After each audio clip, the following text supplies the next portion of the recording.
Le monde médiatique est donc ce quatrième pouvoir que moi j'appelle l'acteur de l'équilibre. Les médias, en fait, c'est ça qui est en même temps l'alpha et l'oméga du tout maintenant. Il faut qu'il y ait celui qui appuie sur le levier de l'équilibre, qui apporte l'éveil, la capacité d'analyser. Un acteur clé des conquêtes que nous avons eues jusqu'à présent. Il participe à la vie démocratique, il participe à la vie sociale, culturelle. Et d'ailleurs, nous nous posons la question de savoir s'il existe encore des gens qui s'interrogent sur l'importance des médias. La presse a déjà occupé un certain nombre d'espaces dans la vie publique de nos pays et elle doit continuer de se battre pour élargir sa sphère d'influence. C'est une culture permanente, on gagne des petits espaces, parfois vous avez des avancées. Parfois, malheureusement, vous avez également des reculs, mais je crois que ce qu'il faut retenir, c'est la volonté de toujours progresser. Elle est appelée à toujours accompagner le mouvement de démocratisation de notre pays. La presse doit pouvoir sortir du carcan pour et contre.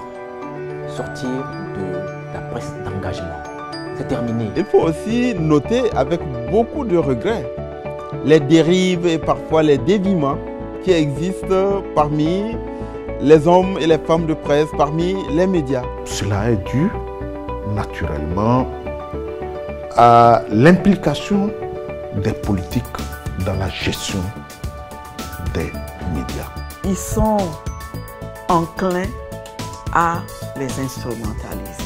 Quand vous manipulez quelque chose et vous n'avez pas une idée de l'importance de la chose que vous êtes en train de manipuler, vous imaginez, mais vous êtes un tueur.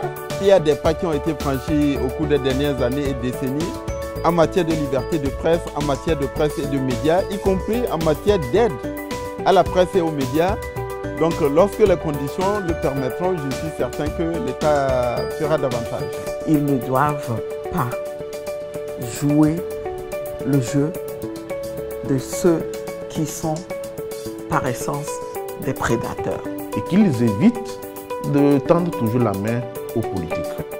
Que la presse puisse s'interroger elle-même déjà et travailler davantage à se structurer, à devenir plus professionnelle, à élargir leur sphère d'influence, à être très professionnelle et obliger les pouvoirs publics à les considérer par rapport à l'importance qu'ils ont.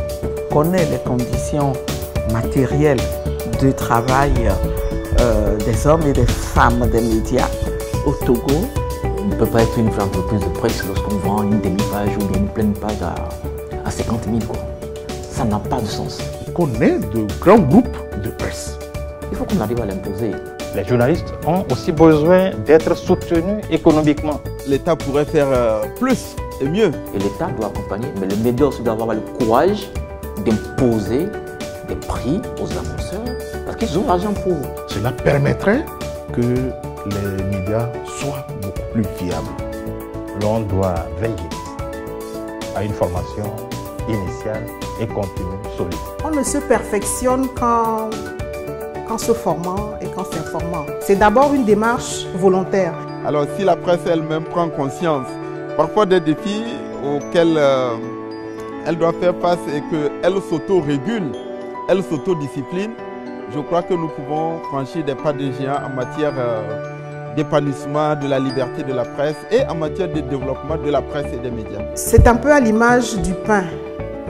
Je crois que la presse, c'est le ferment de tout cet édifice qu'on essaye de construire. Et si le ferment n'est pas bon, la pâte ne lève pas et la qualité du pain s'en ressent.